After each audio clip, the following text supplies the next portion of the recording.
It's a generational thing, you know. Go talk to Grandmom.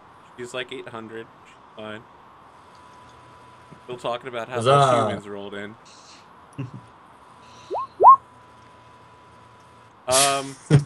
So because of the way we did this, we're actually locked into who takes the next couple of choices. That means Dan has to roll with Sean, and then Sean rolls with Eric. So, Dan, roll for Sean. That's a weird way of saying that. 40. 40. You are former enemies. You messing with Wolf, son? You messing with the wolf? You're gonna get the bite. I think I might have run astray of that wolf long ago. Maybe when I was doing some of that. Yeah, you said his druid. You said your druid was human, right? Oh, we lost Sean. He dropped.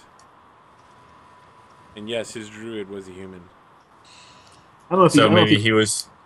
So maybe he was visiting one of those villages, and I'm like, you know, village needs X. This druid has X. I'm gonna take X so that the village can be happy. Oh, okay. And maybe the wolf just caught wind of my scent. And I just said, nope, sorry. I'm out. John, we have you back? Sorry about that. For some reason, it just kicked me off. Yep. Okay, so Dan has rolled. He is a former enemy of yours. Ooh. It sounds like he wants to have... well, you explain it.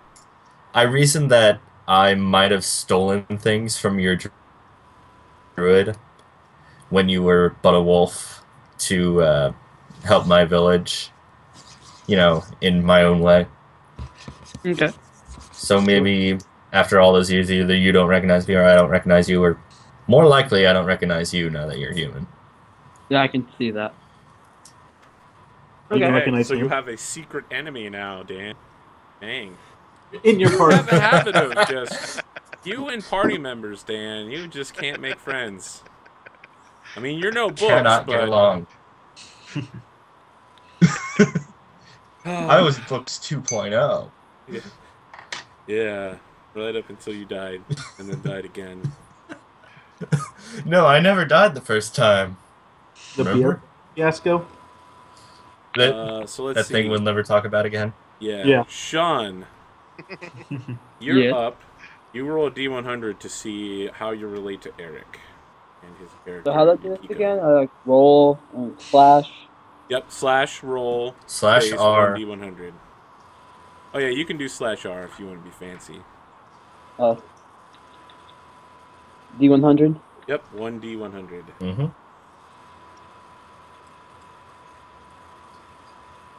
Are there spaces in that at all, or? You have to do a space between the roll and the 1D1. Okay.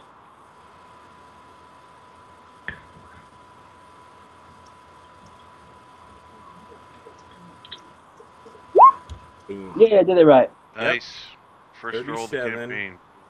You are former enemies. With, Really? So Eric, I think I immediately see how this goes down. I don't you think were the a problem wolf, is with me. and his thing was a hare, right? An Arctic hare. That is my familiar, yes. So I think that perhaps in the past he may have chased your familiar around. And got in a nice little ray of frost for it. Yeah. Sounds about right. Now he's back. He recognizes you, but he's in human form, so you have no idea who he is. So now both of you have a secret enemy. Sean, do you agree with this, or do you have another way you'd like that to go down? Because do not accept what I say if you don't like it. Oh, no, I like it. Okay. So there are two enemies in this party. Oh, great. They're not, well, let's call them unfriendlies, right? You're going to be stuck working with them, but just remember, at a crucial moment, you should betray and backstab all of them. Don't do that. Don't do it. Please don't. I've already had that once. But certainly feel free to get salty with them when talking to them. Like, oh, look at your familiar. It looks so delicious. Why don't we throw it in the pot tonight? Maybe you can grab it. Right?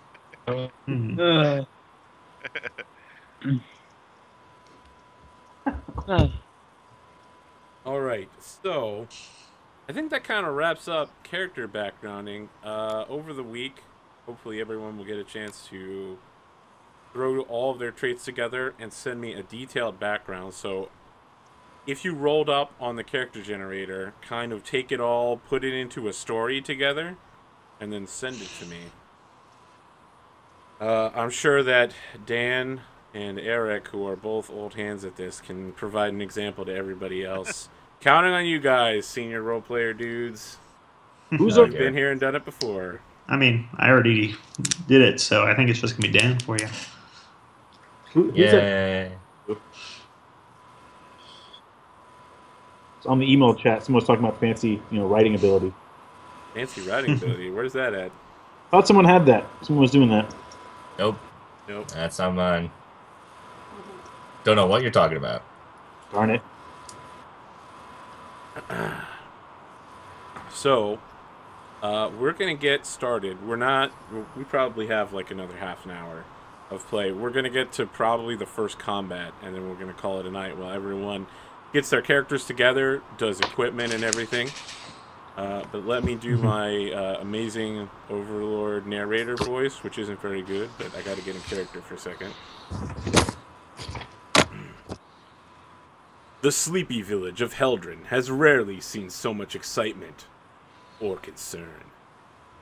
Hunters from the nearby border woods speak of unnaturally cold weather. At the height of summer, it descends on the forest just days ago. Heavy snow followed, and those who returned spoke of an uneasy presence in the woods, as well as new, dangerous predator. No one knows what this event means, but the town's soothsayer, Old Mother Theodora, claims dark times ahead. As if in proof to those dire prophecies, a badly wounded mercenary arrived in town yesterday, claiming to be the bodyguard of Lady Argentia Malasny. He told the village council that the noblewoman's escort came under attack by bandits and strange wintry creatures near the edge of the borderwood. He alone escaped, and Lady Argentia was dragged away screaming in the forest.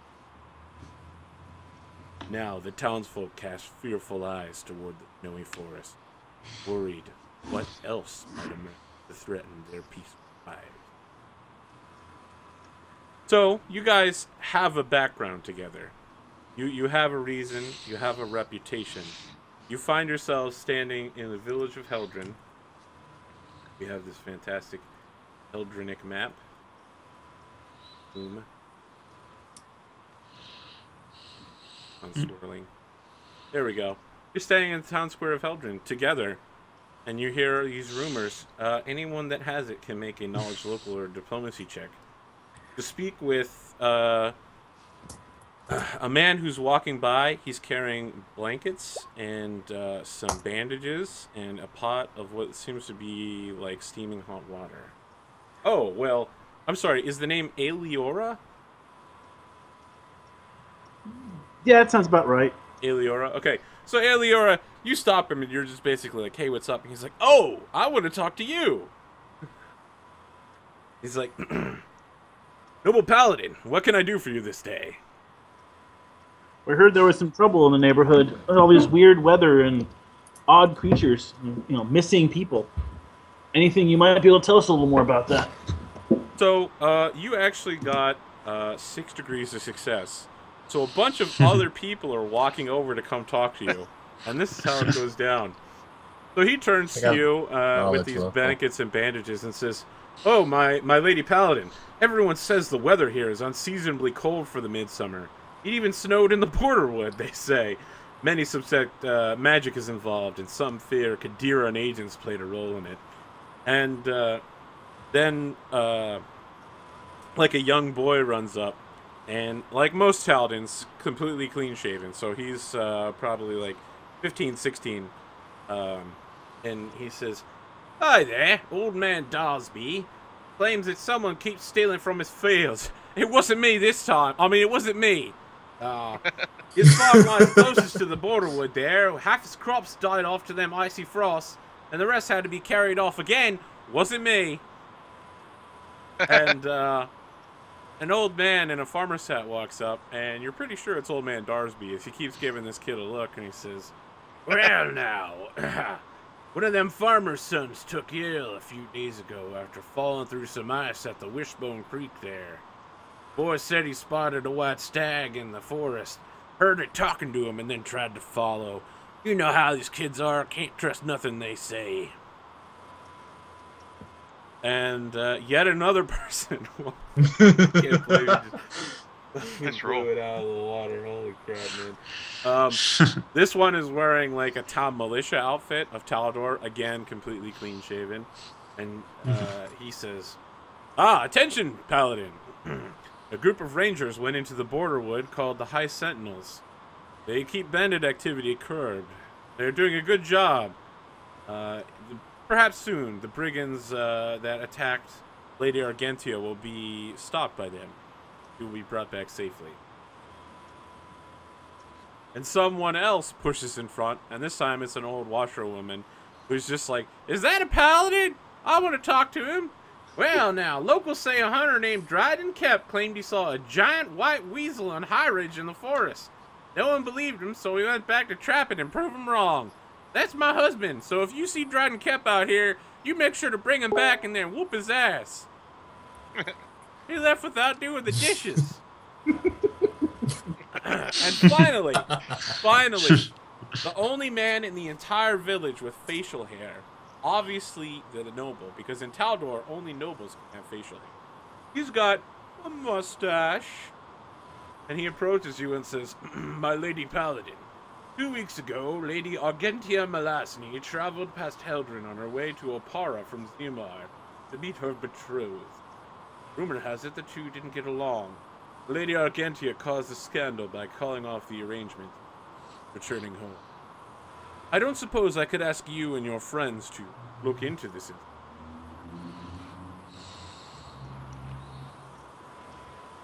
Yeah, I think we can help you with that. A lot of people having problems already, and where did she head off? As you say that, more people are arriving in the square. They're like, "I want to talk to the paladin. I've got something to do. Can a paladin do my wash?" Love and beauty, right? So the mayor turns to you and says, "Perhaps you should speak with the mercenary who is guarding her caravan, but should you complete this task, I will bestow upon you 100 gold pieces of treasury and letters of marque from the Taldan Armed Forces." I'm always going to help. And when to bring someone back, it'd be great. How about the rest of you? This letter of marque is very appealing. It would be nice to have a license in a foreign land, so as to avoid questions as to my background. The mayor immediately turns remuneration. And says, "There's questions about your background then. What questions are those?" Oh, nothing nefarious. Just simply why someone from so far away is here. It's an excellent story of rescue and redemption, but it's very long and telling. So I'd like to have a letter just to. He says, "I think I've heard that story about 40 minutes you want ago." to spot on the floor?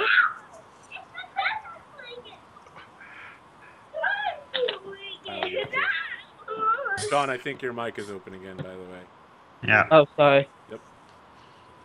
So, yeah, everyone is in agreement that they would like to take this job. Sure, why not? Just to be sure I don't have another walk-off group. And they're like, "No, let's go do something else." And I'm like, well, it's not a sandbox campaign, so it's not exactly how it works. Do we have a name for the mercenary guard or the mayor? You do not have a name for the mayor. The mercenary guard's name is Yuln Orstag. Allow me to get the name of the mayor here by going down to my handy Eldgrim town thingy. Nope, that's the story about witches. That's the spell list. That's the wrong town. This is hard. Wow, we're already in the second town. Mayor's name is Elder Netherin Safinder.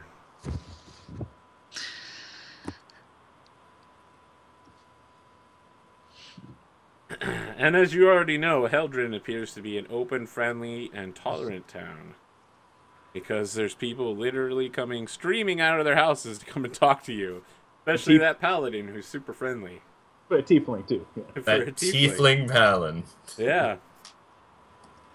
I'm so good at speaking. 29. That's supernaturally good. Well, that's the one thing I'm probably good at. You have a plus 11 diplomacy at level 1? Yeah. What the heck, man?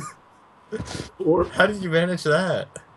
High charisma, 1 rank, +3 bonus for racial, and... Oh, that racial bonus, yeah. That'll do it. Asimar with a thrush. There you go. I like a plus 15. I'm not a normal. I'm a demon spawn, so pit-born. Oh. So good at talking. Succubus look to the paladin.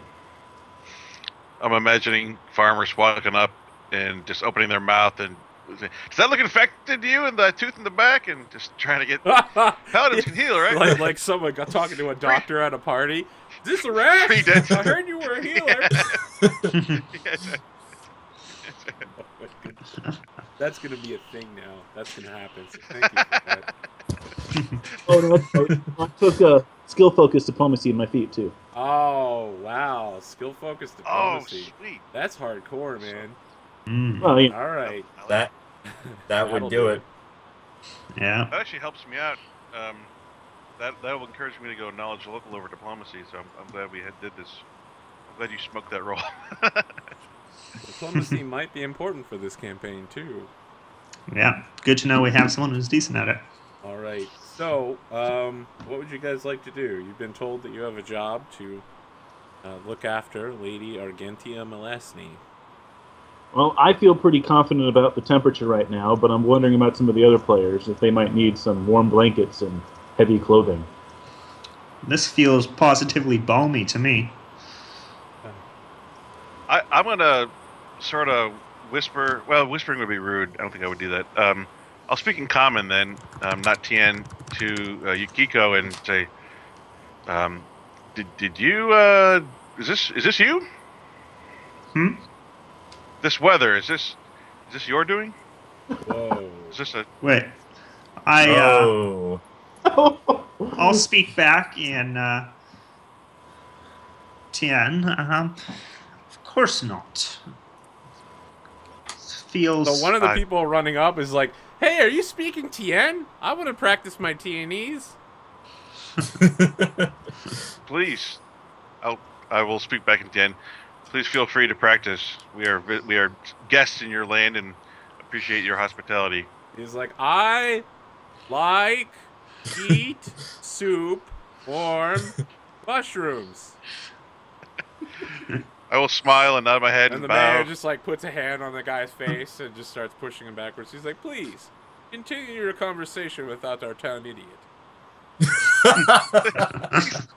Smartest guy we've met so far. Yukiko, I knew that you would never do anything that would cause harm. I just didn't know if you simply wanted to feel a bit more comfortable. It accidentally caused some... I have cast no magics which could possibly have had this effect. Is Dan a snow ninja? Yes, Dan is a snow ninja, actually. Not right? Are you a rogue or are you a ninja? I'm a rogue. He's a snow rogue, sorry. Not a ninja this time. Not a ninja. Perhaps the gods have done this to honor the rescue of Yukiko, but if it has caused ill consequences by accident, we should probably investigate to undo the damage caused. Is that what you actually think? Like, do you think I that think your raven spirit is like, what a good job that witch did. Now I'm going to blight a town close to the equator and make it turn freezing snow. Hey, my mom's hard work. I'm trying to. Is this like a? Well, I guess I'm confused whether it's like an unusually cold month or whether it's like it's raining the middle shards of of summer. ice. Is it like 7 snowing. degrees? -10 or something. Are we talking like It's 45 Taldor, degrees? so it's on the border of Qadira, right? And Qadira is a desert nation, so you're looking at probably 87, upper 70s, 80s. And like 5 miles from the town, there is currently ice on the ground. All right, that's a little bit more extreme than I realized. So yeah. I wouldn't have made a connection there. This is obviously malicious. I would speak to, or have this paladin speak to the mercenary that just came back. You sure you don't want to do it? Sure. You don't have to rely on the paladin for everything, right? I will speak to him. I'm too busy talking to everybody anyway.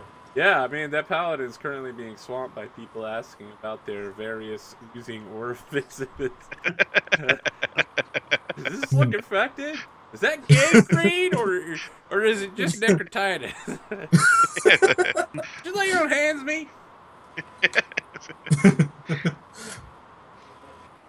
All right. So who is going to speak with the mercenary? It sounds like Snowdrift might be leading that particular party. I will stick with Yukiko. I'm not fully sure how protective I am of her yet. Whether I, Can you swear a dying oath to her father? To keep her alive, but I don't know if that means I can't like go have a drink without her. Okay, we'll figure that out through gameplay then. Yeah, for right now I'm gonna stick to the hip and let Dan get in trouble.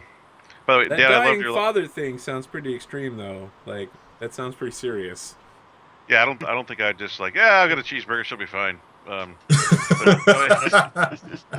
I loved your line that when diplomacy failed, he resorted to stealing. I'm guessing that diplomacy failed over and over and over. So I'm interested to see how this mercenary thing works out. I'm smarter than I look. Wow, that was very broken up. So again, who's going to meet with the mercenary with Snowdrift? Oh, come along. Okay. If I'm free, I could probably do it too if they want a little help. All right. I'm curious. I'm with you, Kiko. And I'm sorry, Sean, I don't think I actually got the name of your character. What was his name? I've actually not picked the name out of my character yet. Okay, all right. We'll call him Wolf for now. How about that? What, Dad? He'd probably like that. Yeah, he probably would like that, actually. Call him Phaedrus. Yeah, Wolf. You know what? There's a Celtic name for wolf, right? What the heck was it?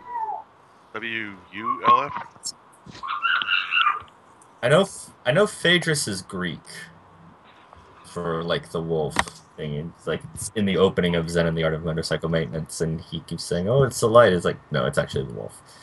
Is it just Fenris, or is that the name of a particular wolf? Fenris is the name of a particular wolf. We'll just call him Wolf for now. You know, it's not unreasonable to find someone called Wolf. You wouldn't immediately suspect that they used to be a animal companion. You know, like, what's that reporter's name? Blitzer. Wolf Blitzer. Yeah, Wolf Blitzer. That's who I know.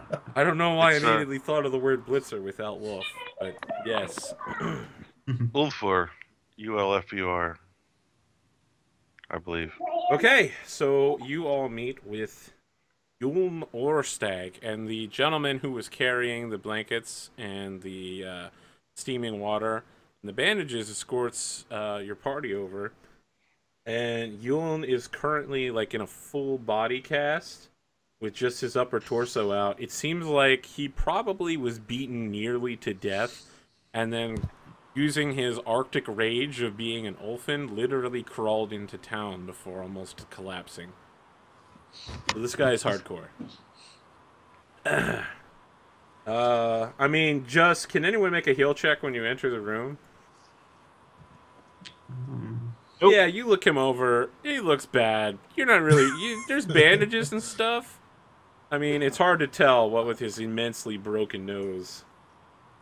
Yukiko, you look him over and you're just like, ugh, you Ulfin trash. Baby. So let me ask. We'll establish in a couple minutes here exactly what your relationship to the Winter Witches is. But what is your relationship with Ulfins? So I don't have a problem with them because my father was half Ulf and half Tien. Okay, all right. So you don't immediately think Ulf and trash. Do you wear anything that would identify you as being a winter witch? That would identify me as... So I have... My skin tone is off. Okay. In the same way that theirs is kind of off. Yep, because they're completely pale white. So I'll need to look up. But you aren't wearing any Jadwiga dress or anything like that. No, because I don't belong to that